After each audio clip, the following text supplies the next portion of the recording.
Hello everybody and welcome into Disconnected second round coverage of the 48th annual Wintertime Open. I'm Ethan Wellin and I'm joined in the booth, as always, by Chris Brophy. Hey guys! Always fun to be back here at Oak Grove, renewing one of the oldest traditions in competitive disc golf, and we have another great card for you all today. Headlined by our round one leader, Cupcake Jacob Courtis. 12 birdies and 2 bogeys in the opening round for Cupcake. Really strong start, but one of those bogeys was right here at the first, so I think priority one for Cupcake is to get a nice clean tee shot off this first tee, carry a little confidence into the challenging front nine here at Oak Grove. I think there's two really important rules for hole one. Don't miss the bandy, don't throw it in the street. Anything else is pretty much fine. It's a hard hole. I didn't see any twos. I mean, maybe there were some. If there was, I'm calling it an eagle. Oh, but that has enough power to maybe give him a... Oh, except for that. It's going to be in a really tough position, some kind of scrambly sidearm. He didn't miss the mandatory, but just dropped. Whoa. Scary, nervy tee shot for Josh Anthon.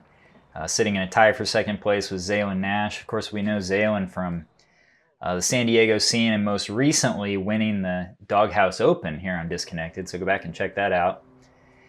And our last competitor on the opening card, this is PhilipRomney. Not super familiar with Philip's game. He's flying the Canadian flag on his PDGA profile, but I believe he's attending the University of, Utah State University. There we go. And has been really active in the NCAA scene up there. So excited to see how Philip performs on this lead card. Looking at some of these tricky little gaps on this approach. You push it near the street at all, you have all kinds of forest to deal with.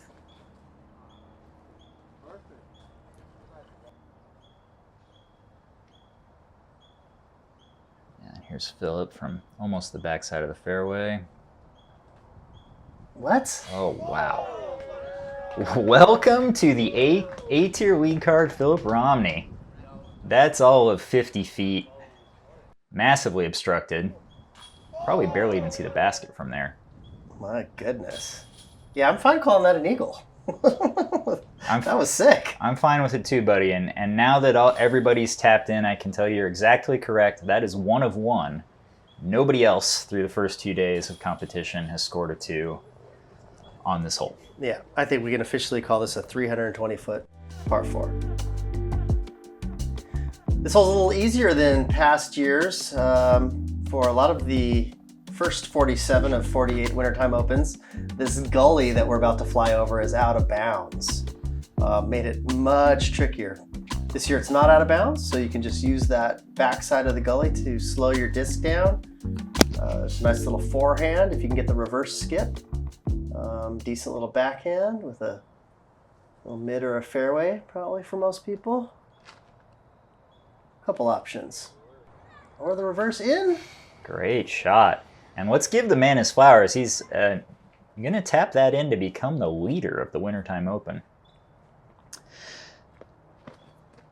And for Josh, I feel like this is very familiar stuff because his home course of Shady Oaks in Orangevale is very similar. A bunch of low-hanging oak tree lines and dirt, oak leaves, rocks. A little different than the grass courses they've been playing on the last few weeks. Nice smooth forehand by Cupcake. That'll give him a putt. That would have been out of bounds in that gully in years past. Yeah, I like the change. I always found when that gully was marked OB that nobody was really taking any particular strategy to avoid it. They were just kind of throwing for the green and hoping they didn't end up in it. I don't like a hole like that. I like that, a shot that's 30 feet short is slightly worse than a shot that's 20 feet short. You can make your putt or not to get your birdie. Good point. A little bit of a shaky start by our round one leader. But we know that this opening is challenging, so if Cupcake can just maybe find one birdie here, steady the nerves a little bit, can make a big run on the back nine. Yeah, he's already dropped 4 strokes to Philip in 2 holes. Imagine he's gonna want to get those back. I'm getting a little antsy already. Perhaps an opportunity here on the 3rd hole to leverage some of that big power Cupcake brings to the table. Short par 4, but we talked about this in round 1. It really plays as more of a setup hole. It's a little chase card check-in. This is Dallas Garber. That's a spicy way to get a birdie and get your round off to a good start. So the setup, the optimum position would be to end up somewhere on the left edge of this fairway, but there is an OB line over there, and that's exactly where Philip is sort off to. Yeah, that looked like he did not want to yank it into this first stuff right off the tee, and he just let it slip out, because that was way offline. Tough spot that Xaelen wound up in. Makes a huge difference if those shots up the middle gap skip to the left a little bit versus if they bail out to the right. There we go. Don't go too far right. Oh, that's not going to be a bad place. It's carbon copy. Didn't he hit that same log with his roller in round 1? I think that's a good play. Good way to play it. Cupcake going forehand on this hole again. He does not want to mess with that out of bounds line. I mean, he's one of the few players in the field that maybe has the power to actually get there. I like the play. I think it shows some maturity. The forehand is the best way for him to set up this shot right here. It's almost just a straight ahead, crash into that hill, use the backstop. Easy threesy. Yeah, especially with the oak trees being very sticky and there being a 2-meter rule. I wonder if that is the difference in his decision making. To go for the albatross, which he almost could do, you got to get it up in those trees. And then you're risking stuff. We saw Cam Rico do that same thing in round 1 that Xaelen just attempted in round 2. Out of position to the right off the tee, forced into that high stalling sidearm hyzer, and then ending up on the short side. See if you can make the putt. I feel like Philip didn't even see that one rolled away.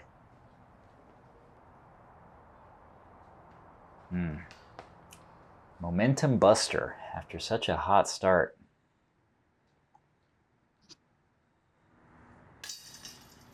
Josh, always a fierce putter. Puts it in dead center. Does not take a lot of time with his putt. It's heavily reliant on muscle memory. I think it helps him to just stay out of his head, keep the pressure off of the putt, and instead just rely on those many years of practice. Spider tree hole, even though we're not going to the famous spider tree today, which would be that's the par 3 position, that tree just left of the bathroom. There's a target in there some years. This year they have it further down the fairway with rope on the right, rope behind it. You got a little cliff on the left and a tree line, so nice, tough par 4, even though it's not very long. I really want to get off a clean drive, something that's moving up and to the right. Boy, it's 2 days in a row. Josh has been just a little timid off this tee pad. It'd be a really tough position. Yeah, you got to get up the hill. And so far, I think we're 0 for 6 on our feature card and lead card getting over the hill. Xaelen does. Oh, that's right. Cam did it last round. Interesting play. That's a much slower disc for Xaelen. Almost flying like a putter up there. I wouldn't be surprised. There's no great benefit to cutting off extra distance. That cement is out of bounds. There's an out of bounds line just past it. So just being up top is probably smart. Drop zone for... Can't go that wide on the forehand, though. There's stuff.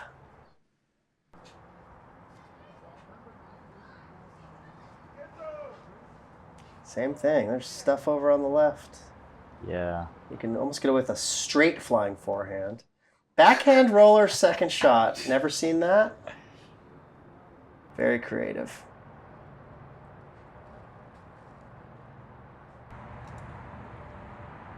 Not a bad kick. Roller, roller. Yeah, Josh really working hard for this par. Nice touch.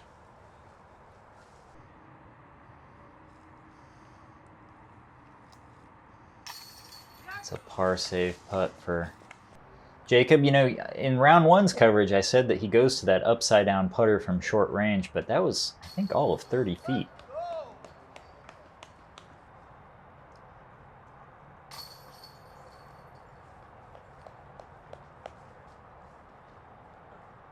Tap in for Xaelen. 2 down through 4.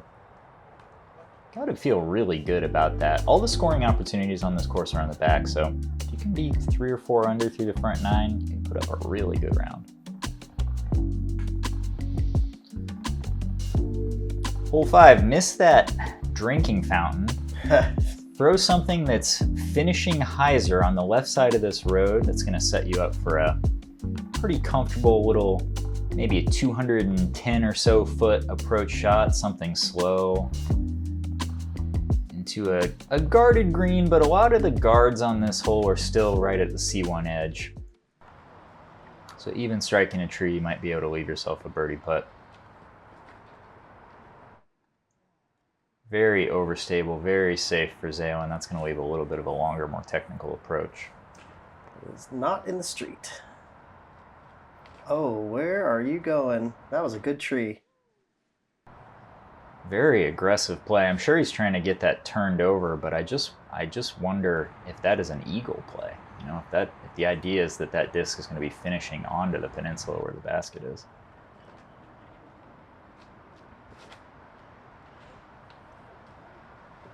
That fast arm speed of Cupcake just missing the gap.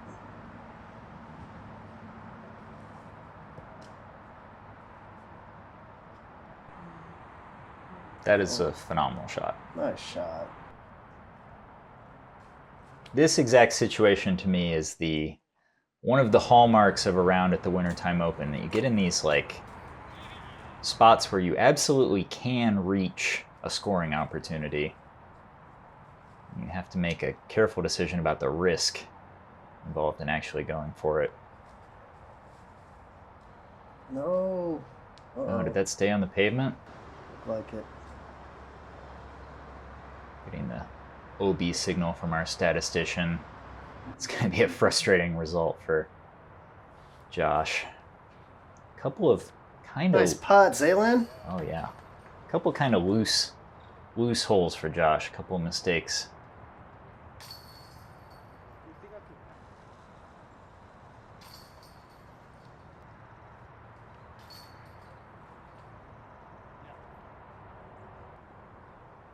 What a birdie this would be.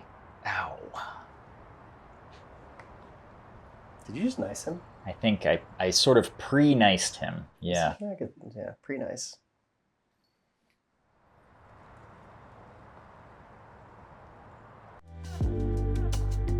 Call this the Paul Harris hole.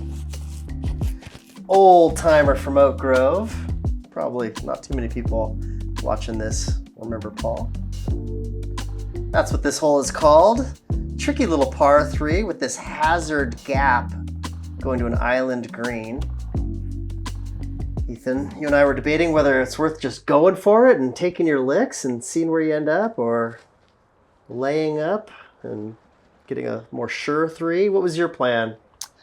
I laid it up. It's very simple shot to just throw a slow disc on a little bit of hyzer and set yourself up for perhaps 100-foot soft go, kind of a chance at birdie. In my practice round, I felt pretty prepared to come on this commentary and roast this hole. I thought we were not going to see anybody go for it. I thought this was going to be boring golf. But I guess players are just getting better, Chris, because we saw a couple of birdies in round 1, and we just saw Cupcake absolutely park it. Oh, nice. Yeah, Cupcake's forehand is impressing me this weekend. Didn't realize he's been working on it so hard. It's looking good. Definitely helping him.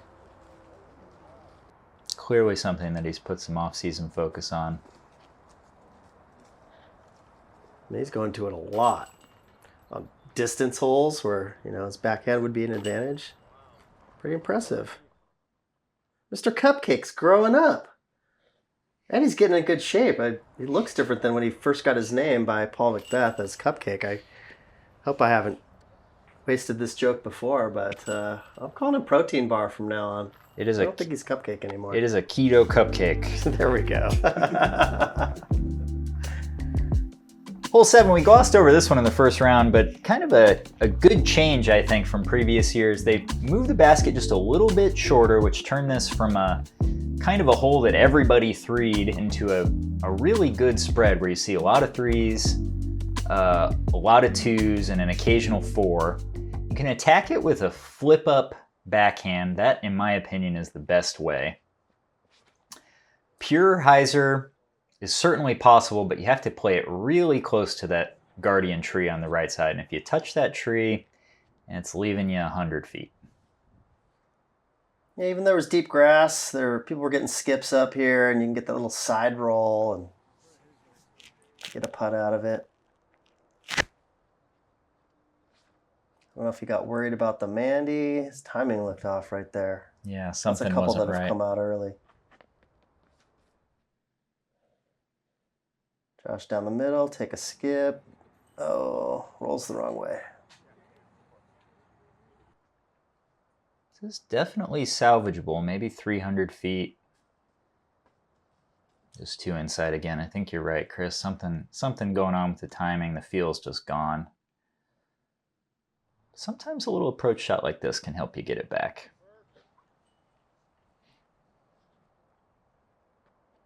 What? Fierce. He is so aggressive with the putter, and yet it is always coming in so soft. Such an old school soft finish. More like making a shot with a basketball than the Xaelen Screamer. I'm sure we'll see Xaelen just knock this thing over.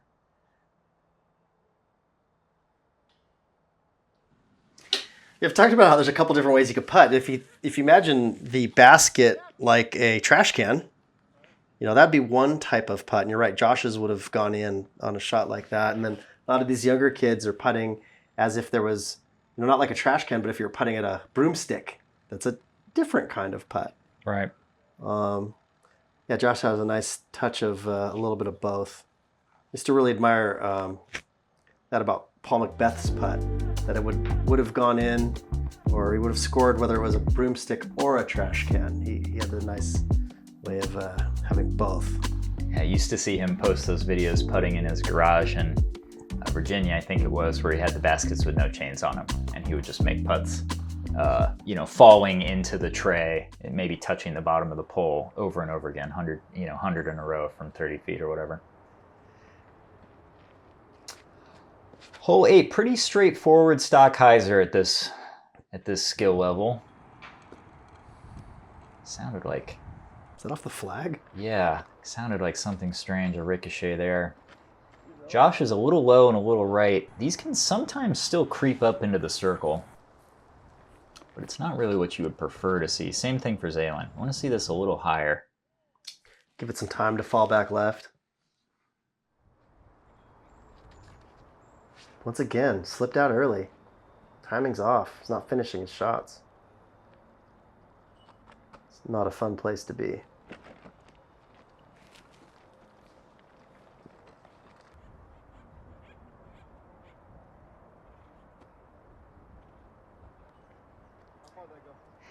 You hear Xaelen in the background asking how far'd that go. Because this basket sits on a spine, sometimes they will get up on edge and roll out to the edge of C1. Got some rocks that can make them kick and roll, or just, the wind and a little back and forth because of the slope. It's going to be a tricky green. It's a good gutty par save by Philip. 2 loose shots, not happy with his game. making that 25-footer to make sure it doesn't turn into a silly bogey. And with the rest of the card not really lighting it up, he's still in contact. Just needs to right the ship. Crossing the parking lot, going to the back, even though it's 10 holes back here. The famous Paul Macbeth hole. You gotta go right of that telephone pole, and then you got about 130 feet to the target. The biggest of throwers can throw over the trees and give themselves an 80-footer, 100-footer.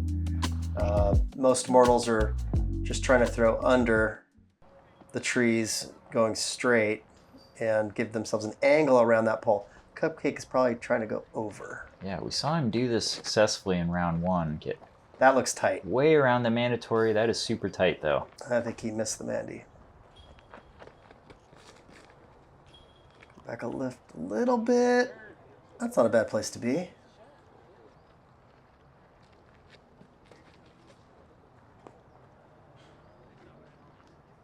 Just want to penetrate that straight gap moving forward. You don't really want to be finishing left.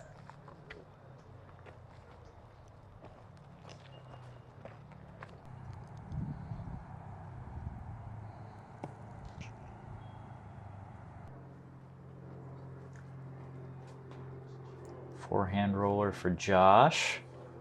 Likely gonna set up a C2 look. Xaelen got in pretty good position here. The further and straighter you go, the better that angle is. Yeah, looked like he shanked it. Looks like you were right on that call, Chris. They did have Cupcake is missing the mandatory. So impressive, that little touch forehand he has there. Sticking with it. You know, strategically, I don't have the luxury of 600-foot arm. I don't have to worry about missing this mandatory, really. But if you can miss it off the tee, it's still a very easy four. And I think that that makes the risk calculus tilt really far in favor of trying for that big shot. As you see, there you go. I mean, Cupcake missed that shot off the tee, and he still made par. If you miss the low shot, you are definitely fighting to save your par. Yeah, if you have the luxury to be able to go over and not stick, if you miss, it's still pretty easy. We were talking about that during our round too.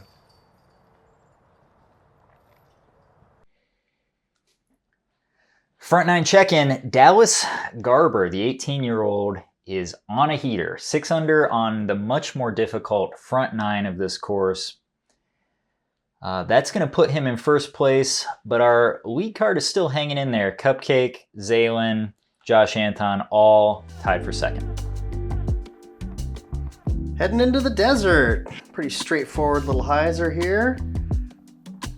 You get caught up in those telephone wires. It's not that often that you might hit them, but that can get into people's heads occasionally.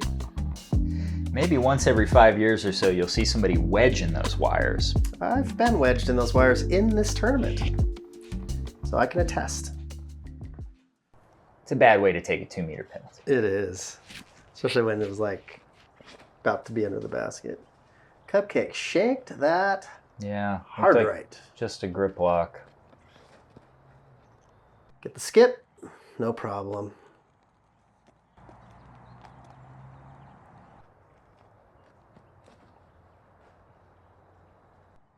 Really controlled down-tempo swing by Xaelen. I don't know what the stats say, but do you think this is the easiest hole on this course? I'll take a look for you. In my mind, this is the hole when you're sitting in the parking lot before your round that you think, and I'll get that one, of course. Yeah, you're probably not happy with a par. But things do happen. Yeah, exactly right, Chris. So 61% of the field taking birdie, almost no bogeys. Looks like we had 2 bogeys all weekend. Ooh, there's one of them. And there's one of them. Coming in as the easiest hole on the layout. Continuing into the desert. the moonscape under NASA's Jet Propulsion Laboratory. Saw a real variety of shot shapes on this hole in round one. 297 feet. There's a little bit of a rise. I mean, we're talking inches, not feet. About 40 feet short of this basket, and it creates just a little bit of an optical illusion. So I always think you kind of have to just throw it out there a little bit harder than you think. Josh is probably gonna be 20 short, 25 short there maybe. And the big sidearm's available. You can just spike it in there, or you can take something. I think if you're gonna take the backhand, you just wanna take something overstable enough that you know for sure it's not gonna creep out of bounds on that right side, which I think that's what Xaelen was flirting with. And I love talking about philosophy because it's such an interesting thing. You go with something more overstable and you'll have a tendency to pull it right so you can get it straight, and it brings the OB into play a little bit. Oh, interesting. I'm with you. I think we were just both throwing forehands on this, right? Yeah. So if you were going to go with the backhand, Chris, would your philosophy then be the opposite? You'd be more comfortable with something understable, being able to aim further away from that OB? I think I would be more comfortable with that, like a beat up rock or a beat up T-bird, something that's going to finish straight that I can not have be anywhere near the OB. Maybe even start it slightly left of the target and have it just finish straight. Interesting. I love that. I mean, that's one of the beautiful wrinkles of our game, something that sets us apart from those ball and stick guys, I think. So. You could tell I probably shanked an OB a few times there too, and had to take the stroke end distance and said, like, never again. I like the forehand there. This one too, if you can reach it, once again, I don't think it was 310. I think it was playing a little farther than that, but if you could sneak a forehand behind that bush, I feel like it's the safest play. But a lot of people were getting birdies just throwing backhand. A lot of the backhands, once again, much like that last hole, if you can keep it dead straight and never get above, out of bounds, that's great. But a lot of people are taking it over out of bounds immediately and not coming back in until the very end of the shot. So saw a few people basically have to re-tee. So maybe the easier way to get the 2, but maybe also the easier way to get the 4. Yeah, it looks like Philip just threw that a little bit short, and it's going to be in kind of a natural bunker behind that bush where there's not much of a putt. Same exact disc for Cupcake, but I think he made a little correction, just flighted it a little higher than yesterday, so it's not so scary at the finish. Skip in. Oh.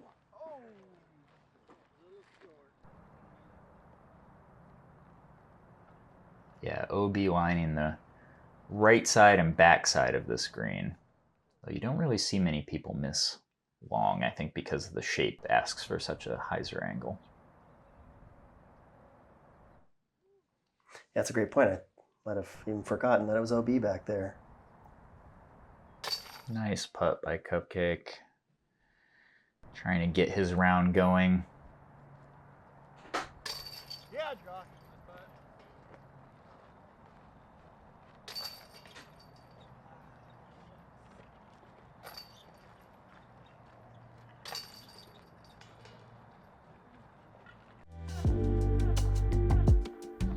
Double island.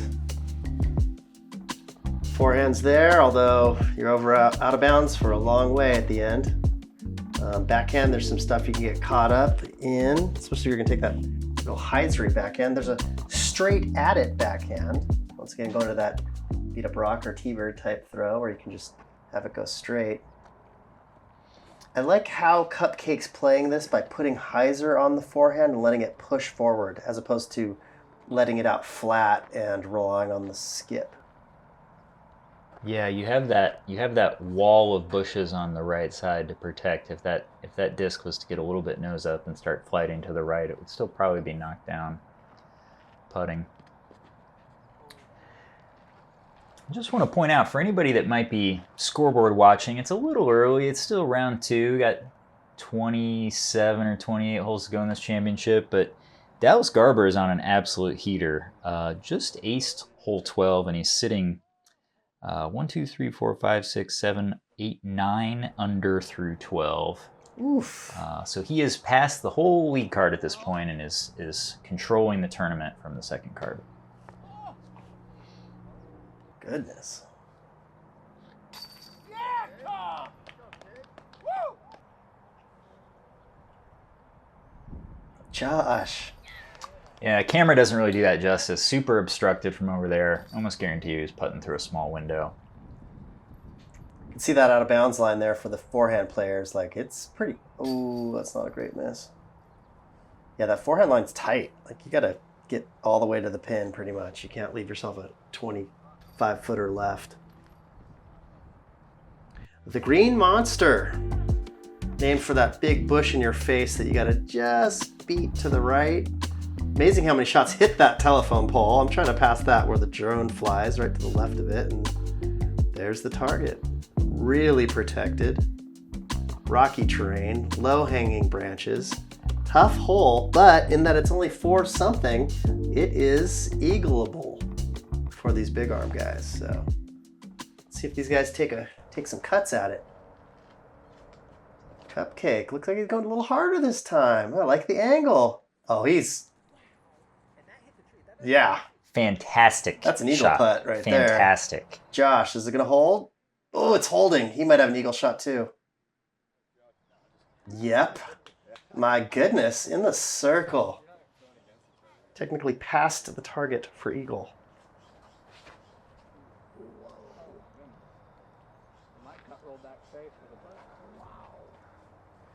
I like the idea of attacking that line. You know, you got a pretty easy par if you did go out of bounds there. If you miss left, there's bad things that can happen.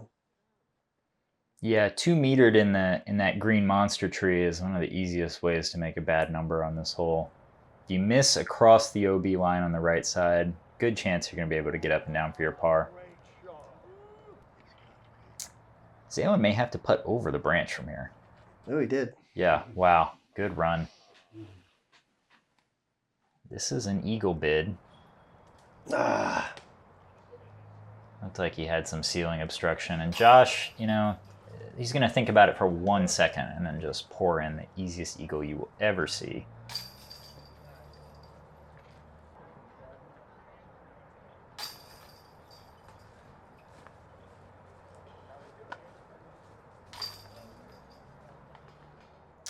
If you had to make 1-3 to save your life, Chris, you'd rather play the par 4 14th than the par 3 first. Is that true?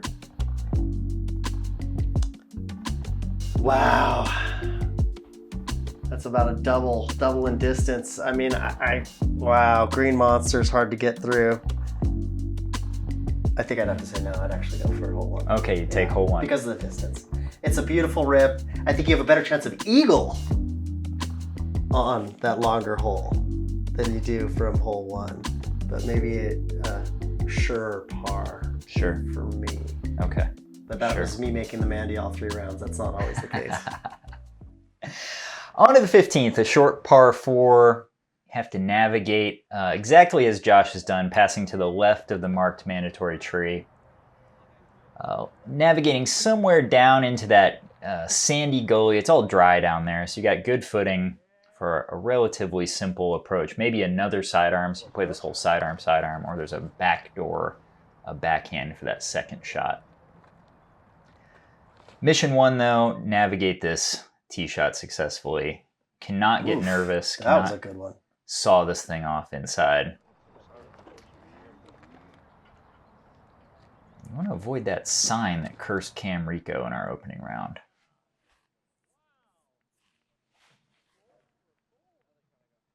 Philip got way up the fairway. I wonder what disc that was. An interesting flight. Almost like he did a flip-up type of thing.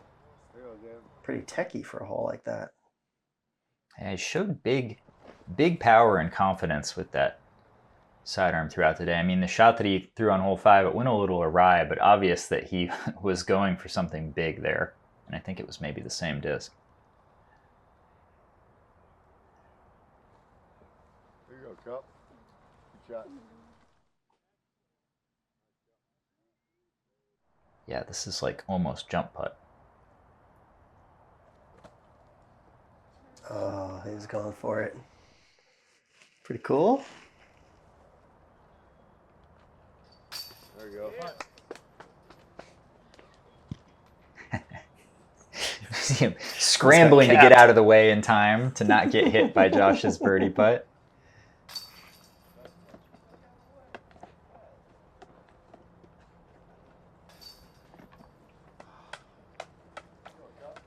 Couple shorties left and a longie. Nice texture on this hole. Low ceiling, it's a late turn, a couple different options. You got a backhand, you got a forehand. Although, as we discussed, I think it's a techie flip-up forehand. I think the overstable flat to skip forehand is kind of blocked by that stone structure, so not a gimme. Yeah. Cool little hole. Another possibility that I didn't really see anybody taking, if you want to stick with that overstable sidearm, you could forget about parking the basket and instead crash into that fence, which is only maybe 25 feet. Cupcake is going to try the backhand hyzer again, so let's see if this works out.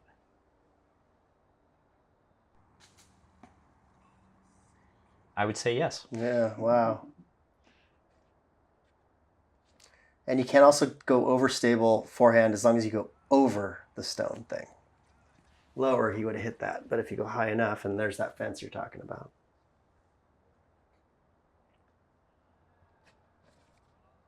Get over it. Ooh, just inside in. Oh, a near ace for Xaelen.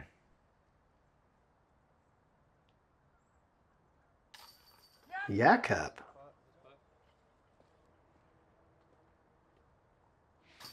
Josh keeps it going. Ooh. Well, right side leak out.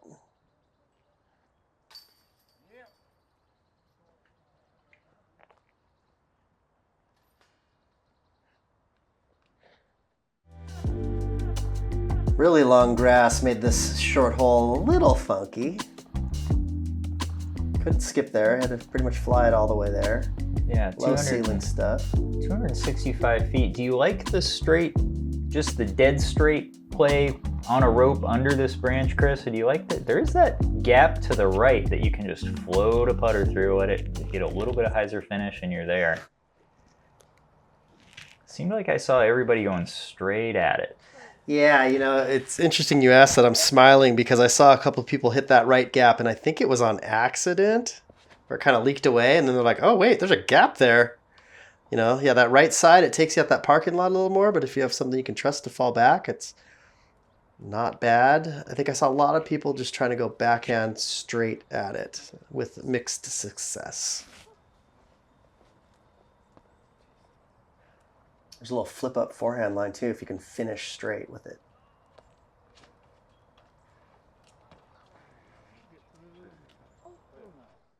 That got through some stuff. Looked like it's under the target. Cupcake on 6 straight birdies. This would be 7 in a row. Branch denies him. Really turned his round around after a kind of a slow start. Cameraman barely caught Josh putting that one. Can't sleep around Josh when he's putting. And for Josh, that's 7 under through 6, including the eagle. 5 birdies. Absolute heater coming home. Trying to keep pace with Dallas Garber. Big dog leg left. So although I wasn't executing it, what I was trying to do was get up towards that road.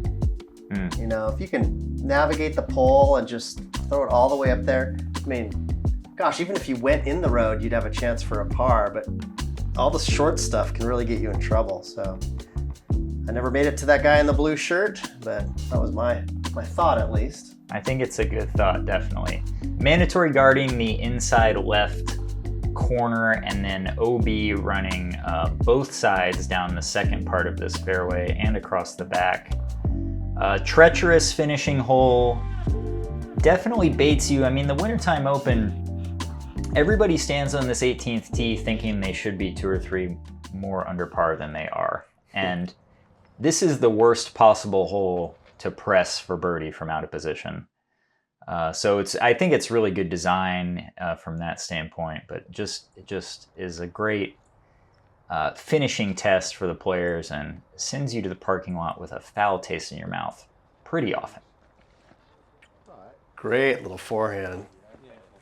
Up by the drop zone, the normal tee for this hole.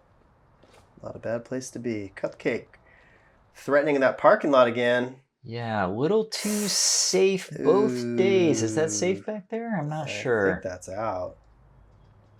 Yeah, he's trying to play it safe and taking it straight at the trouble. You see this miss a lot too. I think some feeling like you have to turn the disc over a little bit to keep it off that mandatory. And as soon as you tug it into these right trees, I mean, it's going to be hard work to get up and down from there. Yeah.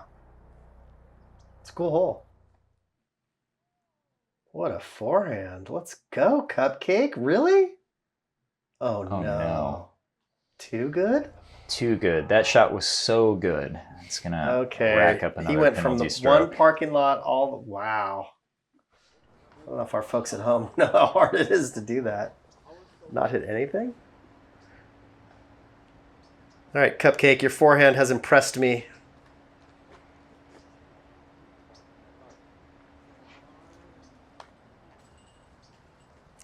And so has Phillips.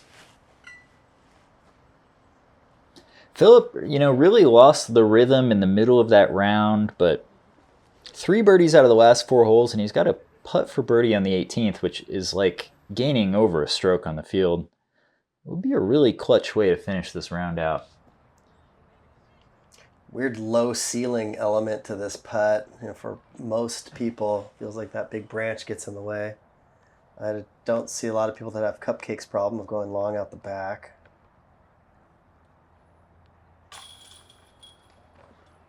Steady finish by Josh. It's going to be bogey for Xaelen. Tough finish. Cupcake taking a good birdie. Cupcake for Phillip. Is this about to be a double? Putting for triple, I think. And that... Oh, done. Double, okay. That putt is so important to even keep himself on the lead card. Some Chargers defined round 2. 1070, 13 under course record by Dallas Garber catapults him into the lead. We'll also see our 2024 champ, Andrew Miranda, climbing back onto the lead card. It's gonna be an exciting final day, Chris. I'm looking forward to it. For Disconnected, I'm Ethan Wellin. You know the man, Chris Brophy. See you next time.